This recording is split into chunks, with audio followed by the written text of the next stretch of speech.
예, 안녕하십니까. 자, 오늘은 억부론을 강의하는 날이죠. 반국장입니다. 18. 두 번째요.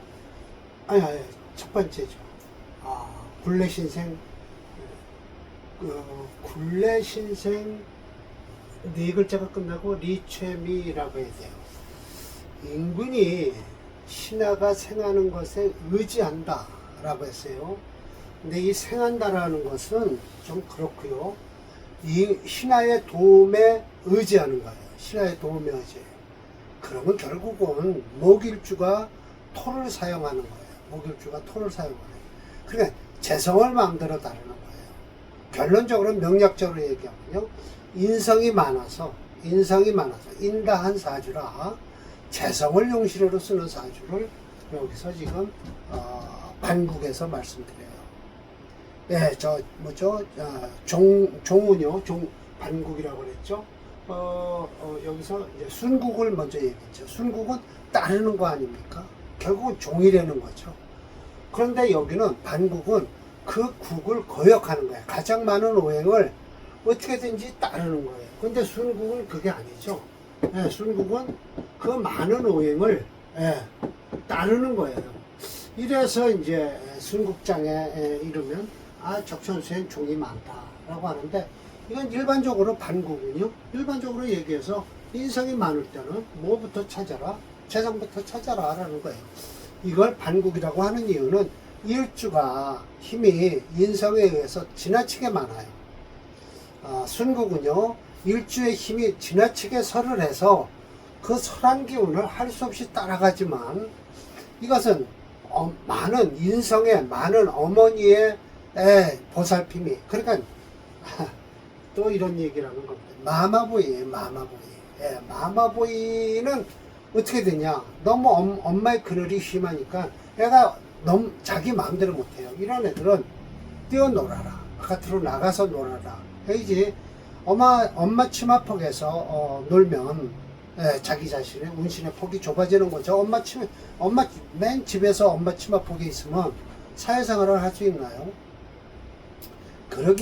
그런 마마보이를 위해서 결국은 사회생활을 나가라 라고 할 때 재성을 써서 네 맘대로 뛰어놀아 봐라 라는 것이죠. 좀 엄마의 힘을 빼는 겁니다. 재성을 가지고요. 그래서 굴레신생명이라고 얘기하죠. 여기까지 끊어요. 인군이 신하의 도움에 의지하면 이치는 이치는 가장 미묘하고 아주 미묘할 것이다 라는 거예요. 굴레신생 리체미라고 해서 여기까지 할게요. 이 두 번째 아는 구모는 자식이 엄마를 구하는 거니까 다음 강의에 있습니다. 사례명조가 굴레신생 리체미는 사례명조가 4개 했었잖아요. 근데 지난번 강의 때 2개 했으니까 오늘 2개 하겠습니다.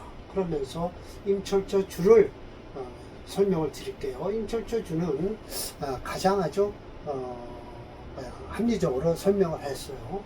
그리고 요 파랗게 제가 만들어 놓은 것은 이렇게 4단원으로 끊었다는 것. 4단원이죠.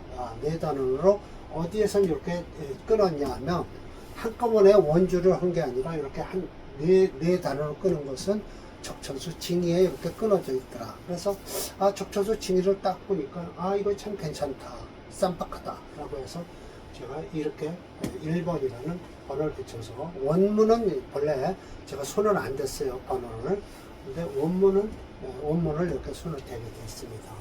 그래서 징의에는 이렇게 제목으로 나눠져 있습니다. 그래서 각주 처리했습니다. 자, 그러면서 임시화를 했겠죠. 그럼 임시화는 징의에는 없는 것입니다. 굴레신생자라고 해서 저는 조를 했습니다. 인군이 신하의 도움에 의지한다는 것은 인수가 태왕하다는 뜻이다. 인수태왕지 의라. 차는 나간다는 치자인데요. 원래 이 치열 지철 쓰는 게 낫습니다. 일주를 취해서 논하는 것이다. 일주가 곧 무엇이다? 임군이다 라는 거예요. 군이에요. 만약 일주가 군이면 목이 군이죠. 그러면 신은 뭐예요? 토겠죠. 뭐 국중지 토가 신이다. 재성이에요. 사주가 거듭해서 봉, 임계, 해자를 만나면 목이 임계, 해자를 만나면 뭘 만난 거예요? 수를 만났죠. 그러면 수다 목보 할 거 아닙니까? 이걸 토가 제방을 싼다든지 어떻게든지 막아줘서 목의 끈을, 목의 근, 뿌리를 내리게 하는 겁니다. 물이 많을 땐 목이 뿌리를 못 내리죠. 물론 아프리카 같은 데는 수생목이 있습니다. 수생목. 물 속에서, 호수 속에 나무가 호수 속에 뿌리를 쫙 내리는 기이한 현상이 있죠. 그건 아프리카에서 있는 일이고, 우리나라 이쪽 북쪽 지방에서는 적도를 기준으로 해서 이 북쪽 지방에서는 나무가 뿌리에, 호수에다가 나무가 뿌리를 내릴 수 없습니다. 그래 정반대 이론이 참 벌어지는 현상이 벌어지는 거예요. 그래서 수세가 범람하면 목기는 반대로 허하다. 둥둥 뜨는 거 아닙니까? 뿌리가 없으니까요. 뿌리 없는 나무는 없죠. 그리고 용비어천가에서도 얘기했듯이 뿌리가 탄탄해야만이 흔들리지 않는다라고 했습니다. 뿌리 깊은 나무는 바람에 아니 멸세라고 했죠. 부단불능생수. 물론 불능생수. 이 본래는 불능생목. 제가 잘못 말씀드렸어요. 불능생목. 목을 생할 수도 없을 뿐만 아니라 억차 또한 목 역시 불능납수기세, 납수기수. 그 물을 받아들일 수가 없어요. 뿌리가 없으니까요. 목은 반드시 부범, 분명히 뜰 것이다. 뗏목이 되는 것이죠. 필수, 반드시 용, 토를 써서 지수. 물을 막아줘야 돼요. 즉, 그래야만이 목이 가탁근, 탁근을 하는 거예요. 뿌리를 내리게 되는 거죠. 이것이 수가 모름지기 능생목, 목을 생하는 바이다라는 것이죠. 목 역시 수기수, 그 물을 받아들일 수 있다라는 거예요. 그래서 박이인, 그 인성을 깨뜨려서, 자, 이제 오행으로 넘어갑니다. 명략적으로. 그 인성을 깨뜨려서 기재, 그 재성으로 나아가는 것이니 범상지이라. 이거 뭐 또 나왔지만 윗사람한테 대드는 것이다 뜻이 된다. 그래서 위 반국이다라고 했는데 참 철저 선생님은 아주 철저한 유학자신 것 같아요. 범상지이라 윗사람한테 대드는 것이다 라는 거예요. 비록 일주를 가지고 이렇게 얘기했지만 사주 역시 동차론, 이와 같은 것이다. 어떤 것이든지 많으면 설하든지 공격을 해서 제하든지 해야 된다는 것이죠. 여수시관, 만약 관성이 수라면, 아까는 인성을 가지고 얘기했잖아요. 근데 지금 관성이 만약 수라면 목은 인성일 것이다. 왜? 관인상생하냐, 관생이라니까요.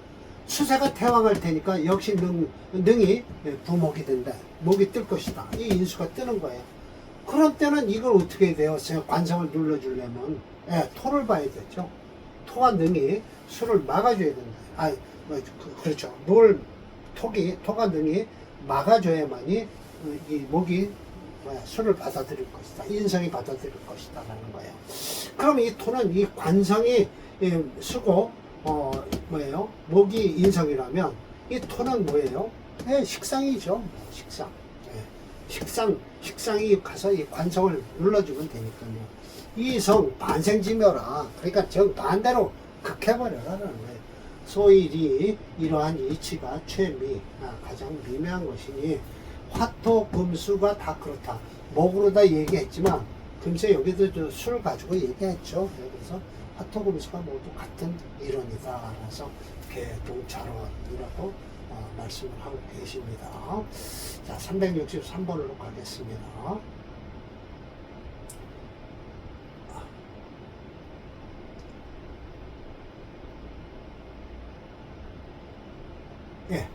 인숙격이에요. 그런데 여태까지는 360번과 362번은 목을 가지고 이야기를 했는데 지금 사례명전 금을 가지고 얘기합니다. 일주가 금입니다. 금이에요. 신유예요. 요거 자기 자신도 뿌리가 단단해요. 예, 그러나 토가 너무 많죠. 태어난 월이 무진이고요. 기토 있고요. 예, 그러면 이 사주 용신이 참 무엇이냐라고 했을 때 참 미묘하게 해수를 쓰면서 해 중에 간목이 용신이다라는 거예요. 참 미묘합니다. 철조 선생님의 미묘한 용신론입니다. 자, 이렇게 올리고 여기다 자례명절 쓰겠습니다. 363번이에요. 기사, 무진, 신유, 기해. 네, 그렇습니다. 그러면서 진제독이라고 말씀을 하세요. 진시예요. 물론 이거 진시라고 진제독이라고는 징의에는 없겠죠. 신생진호래요. 예, 인수격이죠. 예, 맞습니다. 토가 수 중첩 중첩돼 있죠. 그러나 비록 중첩돼 있지만 춘토는 연구해 보면 촉 어디에 속한다라는 거예요. 기가 열릴 때다 이거예요. 범이니까요. 허하다는 뜻이에요. 그래서 숭이라고 해서 기가 열리면서 송해서 이 소나무 송자를 했죠. 터럭 숫자예요. 터럭 이렇게 머리를 나타내는 글자니까 이 송자를 이렇게 소나무 송자를 집어넣고 소나무가 이렇게 우거져 있는 걸 얘기합니다. 그러니까 성하다라는 거야. 기는 열리고 성질은 성하다라는 거예요. 목에 여유가 있다 여기. 그래서 해중 간목이 봉생. 하하, 간목을 벌써 건드리세요. 목을 용시로 하겠다라는 거예요. 진유가 전전상생. 이 진유가 돌고 돌아서 상생을 한다는 뜻인데 이게 뭔 뜻인지 나는 그래서 참 이해가 안 되는데 이게 금으로 변했다는 뜻인지 금생수 한다는 뜻일 거예요. 예, 그래서 반조 목지 근원 반대로 목에 뿌리가 된다라고 하는 겁니다.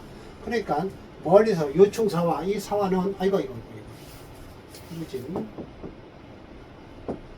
신유 기해 그렇죠. 그래서 사화를 해서 사기 불생 무기지토 이 사화가 그렇게 무기지토를 생할 수는 없다. 그래서 이걸 쓸 수 없다라는 것이죠. 그래서 역시 굴레신생이야. 인근이 신하의 도움을 받는 꼴이 된다라는 것이죠. 그는 불치서향이라고 해서 글공부로 나아가지 못한 것은 뭐냐면 목지 원신이 불태해서 그렇다. 이 목에 그러니까 결국은 용신의 근원이 투출하지 못해서일 것이다 라는 거예요. 그러니 목방은 괜찮았다는 뜻이에요. 희, 연이 생화불패, 생하고 화하는 게 어그러지질 않았으니 또한 운주, 동북, 수목, 사실은 목수죠. 목수. 그렇죠. 동북이니까 맞죠. 깜짝 놀랐네요. 동쪽에서 북쪽으로 가죠. 역대음이죠. 음년생이나 지진이 그런 능이 무직에서 초군 무관으로 나가서 무리에서 뛰어났다라고 합니다. 그러니까 이게 진제독이 명이겠죠. 네. 맞습니다. 운주 동북수지 수목지지라 한 것을 보면 목수가 용의신이 된 것이죠. 그렇다면 시지 해수가 용신이고요. 간목이 희신이 된다라고 했습니다. 금화액은 5.4예요. 그리고 토가 5.0입니다. 금토가 강하니까 목수로 가야 되겠죠.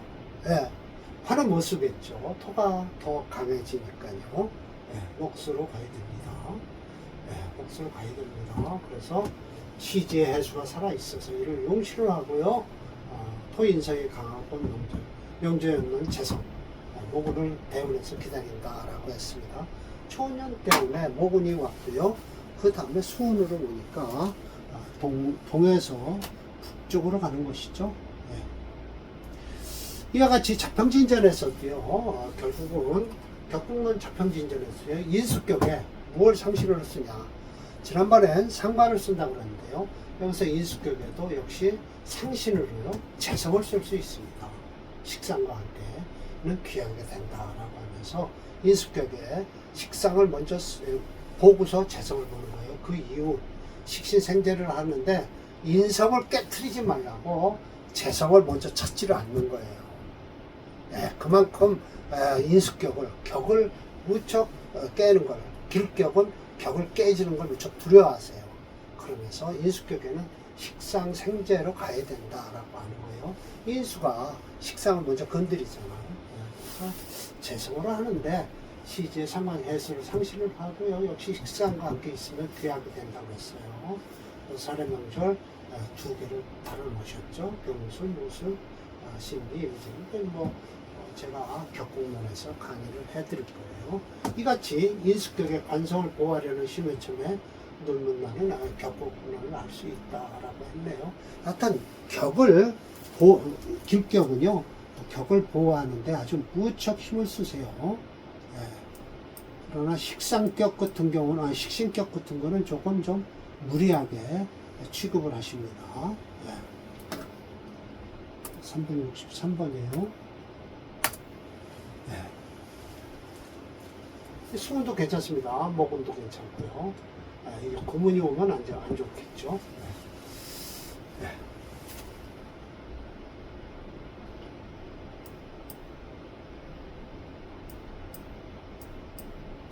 인수격 이거 마지막으로 보겠습니다. 자, 예, 토를 일주로 했네요. 토화, 인수격이네요. 인수가 엄청 강하죠. 무어, 정사, 기묘, 경금. 이 경금을 쓰겠다고 말씀을 하세요. 예, 수가 없으니까요. 예, 재성이 없으니까 식신부터 찾고, 그 다음에 아마 상관이죠. 이 상관을 찾고, 그 다음에 이제 수운을 기다리는 것 같아요. 대운이 참 좋죠. 네. 그 중면서부터 좋은데 대운에 역시 사주에 수가 없어서 아쉽다라고 평을 하십니다. 네. 화채예요. 그래서 그래요. 네. 왜 화채냐? 4, 5 이렇게 됐고요. 이 5화가 있어서요. 인수격이 아주 그대로 드러나죠. 기토생호 맹하. 첫째 여름에요. 국중의 인성이 당력했고요. 화왕 토조라고 해서 황이 왕에서 토가 메말랐다. 그러니까 술을 기다려야 돼요. 오는 분목 또한 등이 목이 타요. 묘목이 타는 겁니다. 지, 경자년, 아무 대운을 얘기 안 하시고요. 경자년부터 말씀을 하시죠. 춘이 진첩이라고 해서 매치는 과거 시험에 합격을 한 것 같아요. 대, 금지수. 금을 띤 수가 족이 재화지열 화의 뜨거움을 재했다라는 거예요. 네, 그래서 윤토지조 토를 부드럽게 하고 토의 메마름을 부드럽게 했다 그랬어요.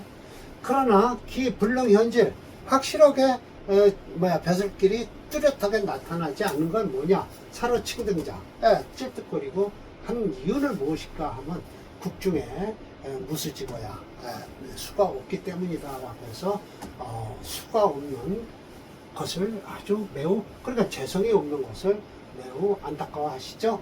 상관을 쓰는 사주예요. 상관생재를 해야 됩니다. 후운에 재성이 오죠.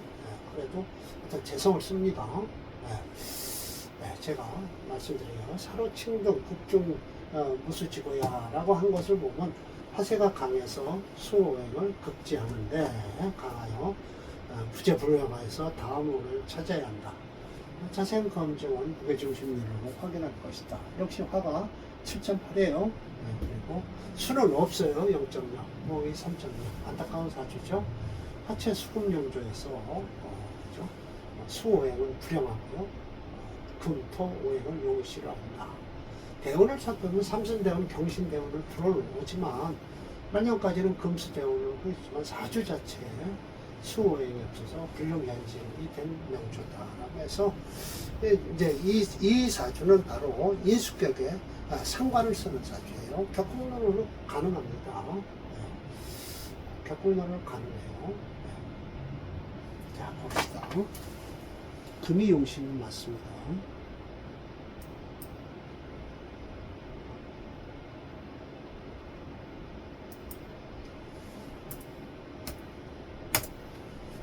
네. 보시네요. 예, 괜찮습니다. 여기까지 괜찮아요. 예, 괜찮습니다. 좋네요, 사주. 아, 보통 사주가 돼버린 거죠. 그래서 우리가 못 나간 이유가 사주 자체가 너무 편고해서 그렇죠. 화로 너무 편고해서. 예, 저렇게 화가 편고하면 사주가 참 좋을 리가 없죠. 예. 다음 강의는 아마 요게 이제 제가 반대로 원주를 먼저 실어 놓고요. 여기다가 이제 임시줄을 다는 대신 달고 요 앞에다가 아는구모 설천기라고 해서 자식이 엄마를 구하는 것은 곧 천기를 누설하는 것이다 라고 해서 식상을 쓰는 사주예요. 식상. 이게 이제 아는구모라고 하죠. 그럼 여기서부터 이제 또 말이 임 선생이 어떻게 말씀하실지 모르지만 식상이 용신이다라고 하면 또 자식이 용신이라고 그러면서 자식 때문에 잘 됐다고 할 거예요, 집안이. 자, 이래서 일단 명리학에서 임 선생이 가장 실패를 하신 것은 육천론이라고 말씀을 드릴게요. 육천론에서는 아주 크게 실패를 하셨습니다.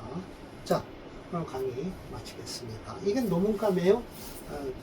큰 논문은 안 돼도 작은 논문 주제로 발표할 만하죠. 임 선생의 실패론. 자, 마칠까 합니다.